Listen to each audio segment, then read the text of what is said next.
দুষ্ট গরুর চেয়ে শূন্য গোয়াল অনেক ভালো। আমি এই জন্যই বললাম, অনেকেই কিন্তু ফেসবুকে ফলো করে ফেসবুকে ফলোয়ার্স বাড়িয়ে থাকে এবং অনেকেই কিন্তু ফেসবুক পেজ মনিটাইজেশন করার জন্য ফলোয়ার্স কিনে থাকে, কিন্তু তারা জানেই না এই ধরনের ফলোয়ার্স গুলো একটা ফেসবুক পেজের জন্য কতটুকু ক্ষতিকর।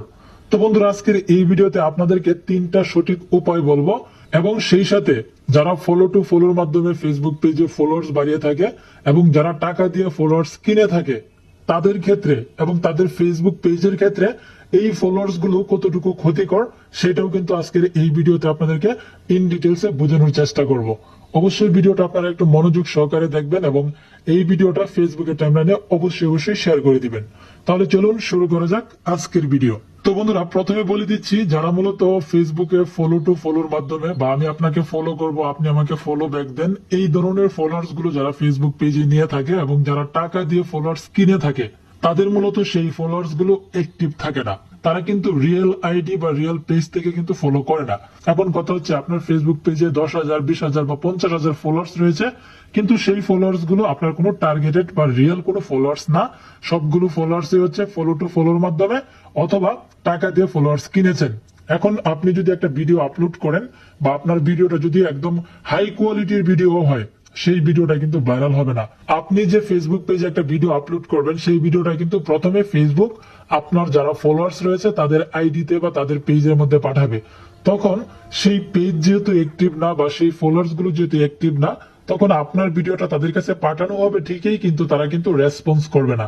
আপনার ভিডিওর নোটিফিকেশন যাবে কিন্তু সেই ভিডিওতে তারা ক্লিক করবে না, প্লে করবে না। সো এই ক্ষেত্রে আপনার ভিডিওর ইমপ্রেশন কমে যাবে। আর এই ক্ষেত্রে আপনার ফেসবুক পেজে আপনি রেগুলার ভিডিও আপলোড করবেন ঠিকই, কিন্তু আপনার ফেসবুক পেজে আপনি ভিউজ পাবেন না, আপনার পেজ কিন্তু ভাইরাল হবে না। আর তার জন্য আপনাকে রিয়েল এবং টার্গেটেড ফলোয়ার্স আপনার ফেসবুক পেজে নিতে হবে। তো বন্ধুরা, এখন আমি আপনাদেরকে এক এক করে 3টা উপায় বলে দিব। এই মুহূর্তে আপনি একটু মোবাইল স্ক্রিনটা লক্ষ্য করেন, দেখেন এইখানে কিন্তু ফলোয়ার্স রয়েছে 15,000, আর এটা হচ্ছে আমার ফেসবুক পেজের বর্তমান অ্যানালাইটিক্স। এখন আপনি যদি এখানে গ্রাফটা দেখেন তাহলে দেখতে পারবেন আমার ফেসবুক পেজে কিন্তু দিন দিন ফলোয়ার্স বেড়ে যাচ্ছে এবং দেখতে পাচ্ছেন এখানে কিন্তু দিন দিন ফলোয়ার বাড়তেছে। এখানে কিন্তু ডাউন হচ্ছে না, বরং এখানে গ্রাফটা উপরের দিকে যাচ্ছে এবং সেটা কিন্তু বেশ কিছু কারণ রয়েছে। এখন এইখান থেকে যদি আপনি অডিয়েন্স গুলো দেখেন, আমার ফেসবুক পেজে অ্যানালিটিক্স করতে হবে, আপনাকে টার্গেট করতে হবে আপনি কোন জায়গা থেকে ফলোয়ার্স গুলো নেবেন। এইখান থেকে আমি স্লাইড করব এবং স্লাইড করলে আপনি এখানে দেখতে পাচ্ছেন টপ কান্ট্রিজ, অর্থাৎ আমার ফেসবুক পেজে যারা ফলোয়ার্স রয়েছে তারা মূলত কোন কোন কান্ট্রি থেকে ভিডিওগুলো দেখে। এখন এখান থেকে আমি জাস্ট সি অল এই অপশনটির উপর ট্যাপ করে দিব। তো ট্যাপ করার পর এখন আপনি দেখতে পাচ্ছেন এখানে মোস্ট যে কান্ট্রি গুলো রয়েছে মূলত আমার ভিডিও গুলো দেখে, সেই কান্ট্রি গুলো এখানে শো করছে। বাংলাদেশ, দ্বিতীয় হচ্ছে ইন্ডিয়া, তারপর হচ্ছে সৌদি আরব, আরব আমিরাত, তারপর হচ্ছে মালয়েশিয়া, ওমান, কাতার, কুয়েত, সিঙ্গাপুর, ইতালি। এই কান্ট্রি গুলো থেকে হচ্ছে আমাদের ভিডিও গুলো দেখে। এখন আমরা কিন্তু বাংলা কন্টেন্ট তৈরি করি, সো এই ক্ষেত্রে আমাদেরকে টার্গেট করতে হবে প্রথমত হচ্ছে পুরো বাংলাদেশ, তারপর হচ্ছে বাংলা ভাষাভাষী রয়েছে ইন্ডিয়াতে, সো তারপর দ্বিতীয়ত হচ্ছে আমাদের ইন্ডিয়া। এছাড়া বাংলাদেশের অনেক প্রবাসীরাই কিন্তু বিভিন্ন কান্ট্রিতে থাকে, সো এই ক্ষেত্রে সবচেয়ে বেশি থাকে সৌদি আরব, আরব আমিরাত, মালয়েশিয়া, ওমান, কাতার, কুয়েত। এই যে কান্ট্রিগুলো, সেই কান্ট্রিগুলোকে আমাদেরকে টার্গেট করতে হবে এবং ওই কান্ট্রির যে রিয়েল ফলোয়ার গুলো রয়েছে, রিয়েল ফেসবুক ইউজার গুলো রয়েছে, তাদেরকে মূলত হচ্ছে আমাদের ফেসবুক পেজের ফলোয়ার বানাতে হবে। কিভাবে বানাবেন আমি আপনাদেরকে ইন ডিটেলসে দেখিয়ে দিব। এরপর এখান থেকে আমি একটু স্লাইড করব এবং স্লাইড করার পর দেখতে পাচ্ছেন টপ সিটিজ, ওকে, কোন কোন বড় শহরগুলো থেকে আমাদের ভিডিওগুলো দেখে। তারপর এখান থেকে আমি ডিটেলস দেখার জন্য সি অল এই অপশনটির উপর ট্যাপ করে দিব। এখন আপনি এখানে দেখতে পাচ্ছেন ঢাকা ডিভিশন বাংলাদেশ, তারপর হচ্ছে ইন্ডিয়া থেকে হচ্ছে কলকাতা, তারপর হচ্ছে চিটাগং, সিলেট, রিয়াদ, সৌদি আরব, এবং এখানে খুলনা, রংপুর, কুমিল্লা, রাজশাহী, এই যে সিটি গুলো রয়েছে এবং কান্ট্রি গুলো রয়েছে, সেই জায়গা থেকে কিন্তু আমাদের ভিডিওগুলো দেখে থাকে। আমরা বাংলা ভাষায় ভিডিও তৈরি করে থাকি।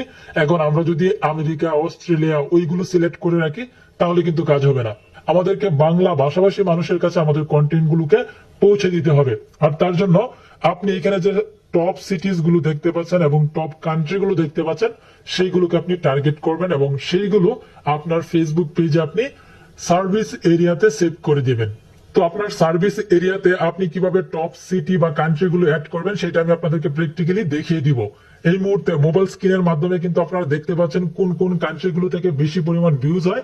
আপনারা চাইলে ভিডিওটার উপর একটা স্ক্রিনশট দিয়ে দিবেন, এই যে এরকম ভাবে একটা স্ক্রিনশট দিয়ে দিবেন, এবং এই স্ক্রিনশটের মধ্যে কিন্তু আপনারা দেখতে পাবেন বড় বড় শহরগুলো এবং দেশগুলো রয়েছে।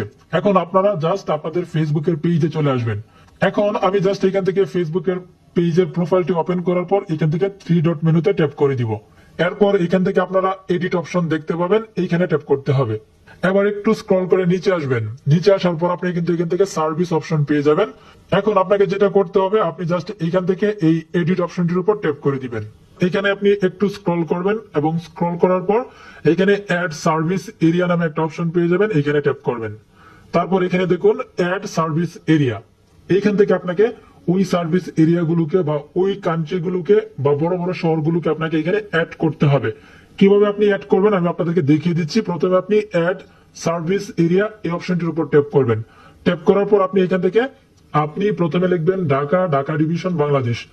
দেখেন এখানে ঢাকা লেখার পরে কিন্তু এখানে ঢাকা ডিভিশন বাংলাদেশ কিন্তু চলে আসছে। তারপর এখানে দেখতে পাচ্ছেন এই যে ঢাকা ডিভিশন, আপনাকে এখান থেকে সিলেক্ট করে দিতে হবে। এবার আমি এখান থেকে কলকাতা সিলেক্ট করে দিব, KOL। দেখেন এখানে কলকাতা, ওয়েস্ট বেঙ্গল, ইন্ডিয়া চলে আসলো। এইখান থেকে আপনি অ্যাড করে দিবেন। আর এইভাবে প্রথমে যে আপনি স্ক্রিনশট নিয়েছিলেন ওইখানে কিন্তু বড় বড় শহর সহ দেশগুলোর নাম রয়েছে, আপনি জাস্ট সেগুলো দেখে দেখে এখানে টাইপ করে আপনার সার্ভিস এরিয়াতে অ্যাড করে নেবেন। অ্যাড করার পর আপনি এখান থেকে সেভ বাটনটির উপর ট্যাপ করে দিবেন। এখন আপনার সার্ভিস এরিয়া বা আপনার ভিডিওগুলো কোন কোন লোকেশনে কোন কোন মানুষের কাছে পৌঁছাইবে সেটা কিন্তু আপনি এখান থেকে সেটিংস করে দিতে পারবেন। এরপর দ্বিতীয়ত যে কাজটা করতে হবে, আপনাকে একটা নির্দিষ্ট ক্যাটাগরি বা আপনাকে নির্দিষ্ট একটা নিশ নির্বাচন করতে হবে। আপনি কোন ক্যাটাগরিতে ভিডিও আপলোড করবেন। আপনার একটা ফেসবুক পেজে যদি আপনি মিক্সড ক্যাটাগরির ফেসবুকে ভিডিও আপলোড করেন, ফানি টাইপের ভিডিও আপলোড করেন, আবার আপনি টেকনোলজি রিলেটেড ভিডিও আপলোড করেন, আবার আপনি হচ্ছে এডুকেশন রিলেটেড ভিডিও আপলোড করেন, তাহলে কিন্তু এটা মিক্সড হয়ে গেল। এই ধরনের ক্যাটাগরি নিয়ে আপনি কিন্তু ফেসবুকে বেশি দূর আগাইতে পারবেন না। আপনাকে একটা নির্দিষ্ট ক্যাটাগরি নিয়ে নির্দিষ্ট একটা টার্গেটেড ফলোয়ার্স কিন্তু আপনার ফেসবুক পেজে নিয়ে আসতে হবে। আর এই ক্ষেত্রে ফলোয়ার্স বাড়ানোর জন্য প্রথমে আপনাকে টার্গেট করতে হবে রিলস ভিডিও। আপনি যেই ক্যাটাগরিতে ভিডিও আপলোড করবেন সেই ক্যাটাগরিতে আপনি রিলস ভিডিও তৈরি করবেন, এবং রিলস ভিডিওগুলো দিয়ে কিন্তু আপনাকে টার্গেটেড ফলোয়ার্স গুলো প্রথমত আপনার ফেসবুক পেজে নিয়ে আসতে হবে। 3 নম্বরে যে কাজটা করতে হবে সেইটা হচ্ছে আপনাকে পজিটিভ কমেন্টের রিপ্লাই দিতে হবে। আপনি যেই ক্যাটাগরিতে ফেসবুকে কাজ করছেন সেই ক্যাটাগরিতে কিন্তু আপনি অনেক ফেসবুকের পেজ দেখতে পাবেন, অনেক গ্রুপ দেখতে পাবেন। আপনি সেইখানে গিয়ে অন্যদেরকে পজিটিভ কমেন্ট করবেন। ফর এক্সাম্পল, আপনি যদি একটা গ্রুপে গিয়ে একটা সমস্যার কমেন্টের মধ্যে গিয়ে যদি আপনি লেখেন আমাকে ফলো করুন, আমি আপনাকে ফলো করব, এই ধরনের কমেন্ট করে কিন্তু আপনার ফেসবুক পেজে যে ফলোয়ার্স গুলো নিয়ে আসবেন সেগুলো আপনার কোনো উপকারে আসবে না। বাট আপনি যদি একটা সমস্যার সমাধানের কথা বলে তাকে যদি আপনি কনভিন্স করতে পারেন তাহলে কিন্তু সে অটোমেটিক আপনার ফেসবুক পেজে আসতে বাধ্য হবে, আপনার ভিডিও দেখতে বাধ্য হবে, এবং ভিডিওটা ভালো লাগলে শেয়ার করতেও কিন্তু সে দ্বিধাবোধ করবে না। সো এই ক্ষেত্রে কিন্তু আপনি অটোমেটিক কমেন্টের মাধ্যমে আপনার ফেসবুক পেজে ফলোয়ার্স পেয়ে যাবেন। সেই সাথে আপনার ফেসবুকে যেই পরিমাণে ভিউজ হয় না কেন সেইখানে যে কমেন্ট গুলো করবে, সেইখানে যে SMS গুলো করবে সেগুলোর আপনি যথাযথ রিপ্লাই দেওয়ার চেষ্টা করবেন। ওকে, তো আশা করছি এই কাজগুলো যদি আপনি করে নেন তাহলে কিন্তু আপনার ফেসবুক পেজে আপনি রিয়েল এবং টার্গেটেড ফলোয়ার্স নিয়ে আসতে পারবেন। তো বন্ধুরা, আজকের এই ভিডিওটি আপনাদের কাছে কেমন লেগেছে সেটা অবশ্যই ভিডিওর কমেন্ট বক্সে কমেন্ট করে জানাবেন। ভিডিওটি ভালো লাগলে অবশ্যই লাইক করবেন এবং অবশ্যই ভিডিওটি আপনারা ফেসবুকের টাইমলাইনে শেয়ার করে দিবেন। দেখা হবে পরবর্তীতে নতুন কোনো ভিডিওতে। সেই পর্যন্ত সবাই ভালো থাকবেন, সুস্থ থাকবেন।